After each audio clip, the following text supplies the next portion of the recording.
अस्सलामुअलैकुम वरहमतुल्लाहि वबरकातुहू नहमदुहू व नसल्ली अला रसूलिल करीम अऊज़ु बिल्लाहि मिनश शैतानिर रजीम बिस्मिल्लाहिर्रहमानिर्रहीम इन्नल्लाहा व मलाइकतहू युसल्लूना अलन नबी या अय्युहल्लज़ीना आमनू सल्लु अलैहि व सल्लिमू तस्लीमा अल्लाहुम्मा सल्लि अला सय्यिदिना शफ़ीइना हबीबिना नबीना करीमिना मौलाना मुहम्मद व बारिक व सल्लिम सल्लु अलैहि सलातुन व सलामन अलैका या हबीबी या रसूलल्लाह सल्लल्लाहु तआला अलैहि वसल्लम।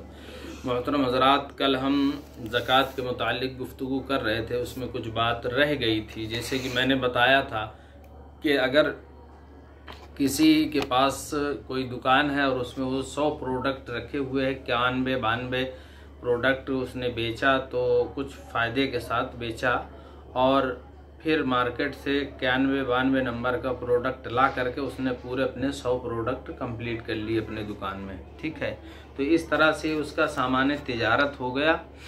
तो अगर मान लीजिए उस 100 प्रोडक्ट में उसने 2 लाख रुपए लगाए थे और साल हो गया और फिर साल के बाद उसमें कितना मुनाफा हुआ, उसमें मुनाफा अगर मान लीजिए लाख रुपए हुआ, लेकिन मुनाफे के साथ साथ खर्च भी हुआ, तो उसके अखराजात भी अपने हैं। तमाम अखराजात निकालने के बाद जो उसकी रकम बचती है, मान लीजिए 2 लाख रुपए उसने सामान्य तिजारत में लगाया और 1 लाख कमाया था, लेकिन खर्चा वगैरह होता गया, निकलता गया और उसमें कुछ कुल जो बचत हुई है वो 20,000 रुपए की। तो इस तरह से अब उसको पूरी ज़कात जो निकालनी पड़ेगी 2.5%, वो 2,20,000 रुपए पर ज़कात निकालनी पड़ेगी। और कल जो हमने बताया था कि कब्ज़ा कर ले, यानी कि उसको मालिक बना देने से ज़कात अदा होगी। जैसे मान लीजिए किसी शख्स को किसी ने खाना खिला दिया तो ज़कात की नीयत से, तो ऐसी कंडीशन में ज़कात अदा नहीं होगी, बल्कि मालिक बना देना चाहिए, तभी ज़कात अदा होगी। मान लीजिए कैसे खाने को मालिक कैसे बनाएंगे, खाना है किसी चीज़ में, बर्तन में या पन्नी में दे दिया उसको, सामने वाले को, जो भी साइल है या जिसको आप ज़कात दे रहे हैं उसको, अगर आपने पन्नी वगैरह में उसको खाना दे दिया तो अब ऐसी कंडीशन में ज़कात अदा हो जाएगी। लेकिन अगर अपने यहाँ बैठाल के खिला दिया या कहीं भी बैठाल के खिला दिया, होटल में बैठाल के खिला दिया, उसका पैसा आपने पे कर दिया, तो ऐसी कंडीशन में ज़कात नहीं होगी, क्योंकि मालिक आपने नहीं बनाया उसको।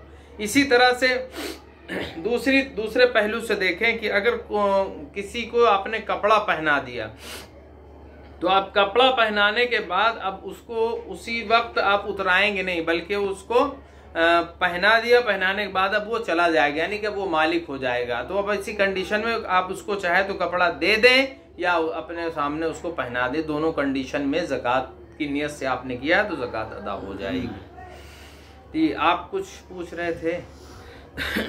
जी, एक सवाल है कि जैसे बकरी पाले हुए हैं तो उसके ताल्लुक से ज़कात का क्या हुक्म है? जी जी जी, अच्छा, बहुत अच्छा सवाल है। देखिए, अगर बकरी कोई शख्स पालता है तो उसका हुक्म ये है कि कम से कम 40 बकरियां हो जाएं और उन 40 बकरियों में कम से कम 1 बकरी साल भर से ज़ायद की हो, तब 40 बकरियों में 1 बकरी ज़कात की आएगी, ज़कात 1 बकरी की निकलेगी। इसी तरह से ये 40 से लेकर के 120 तक का हुक्म है कि 1 ही बकरी से काम चल जाएगा, यानी 1 ही बकरी से ज़कात दे दी जाएगी तो हो जाएगी। लेकिन अगर 120 से 121 हो गई तो अब जो है 2 बकरियां होंगी, देनी पड़ेंगी ज़कात के लिए, तब अदा होगी। यही हुक्म 200 तक का है। और इसी तरह से 400, 500, फिर उसके बाद जो है वो हर 100 पर 1-1 बकरी, यानी 400 पे 4 बकरी, 500 पे 5 बकरी, इस तरह से हुक्म है।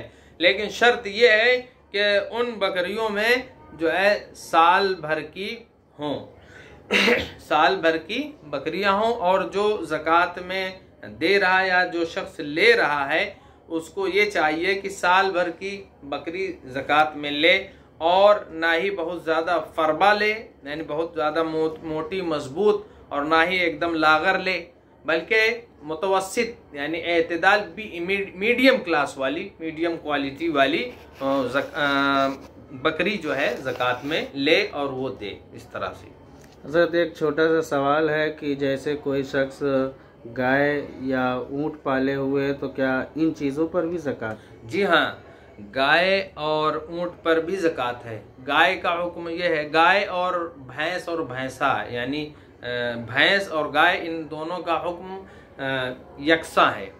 तो 1 से लेकर के 30 तक अगर गायें या फिर भैंस हैं तो उसमें एक बछिया या बछड़ा ज़कात दिया जाएगा, और वो बछिया या बछड़ा कम से कम 1 साल का हो जो ज़कात में दिया जाए।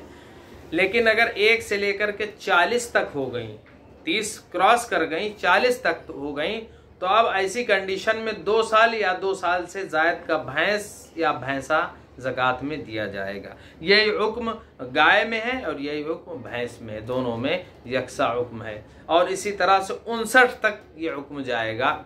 और जैसे ही 60 हुआ तो अब 2 बछड़ा या 2 बछिया ये दी जाएंगी। और 80 हो गई तो अब उसमें 2 बड़े जानवर, मतलब 2 साल से ज़ायद के, चाहे भैंस या भैंसा या गाय या बैल, ये दिए जाएंगे। इसी तरह से आगे आप देखते चले जाएं। हजरत जैसे रिश्तेदारी, ऊँट के लिए आपने सवाल किया था, ऊँट में भी यही हुक्म है कि अगर किसी शख्स के पास ऊँट हैं और वो पाले हुए हैं तो कम से कम 5 ऊँट होना चाहिए।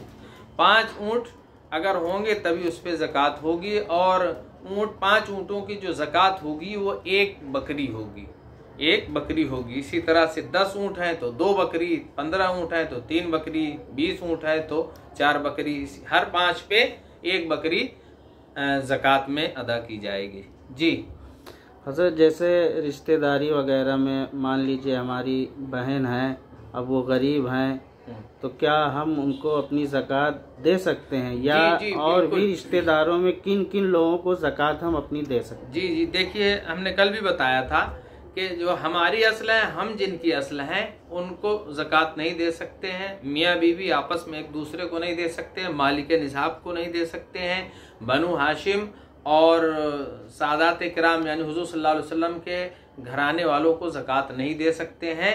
और बनु हाशिम ने किसी ग़ुलाम को आज़ाद किया हो तो उसको और उनको भी जो है ज़कात नहीं दी जा सकती। इनके अलावा जितने भी रिश्तेदार हैं उन तमाम रिश्तेदारों को ज़कात दी जा सकती है। देखिए, मैं फिर उसको दोहराए दे रहा हूँ कि हमारा बेटा बेटी, पोता पोती, नवासा नवासी, इसके नीचे तक चले जाइए, ठीक, इनको ज़कात नहीं दे सकते। इसी तरह से हमारे माँ बाप, दादा दादी, नाना नानी, फिर ऊपर तक चले जाइए, इनको किसी को ज़कात नहीं दे सकते।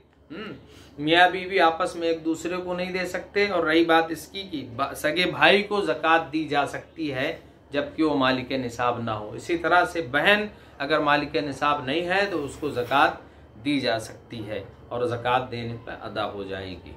जी शुक्रिया। वाखिर दावाना अनिल हम्दुलिल्लाहि।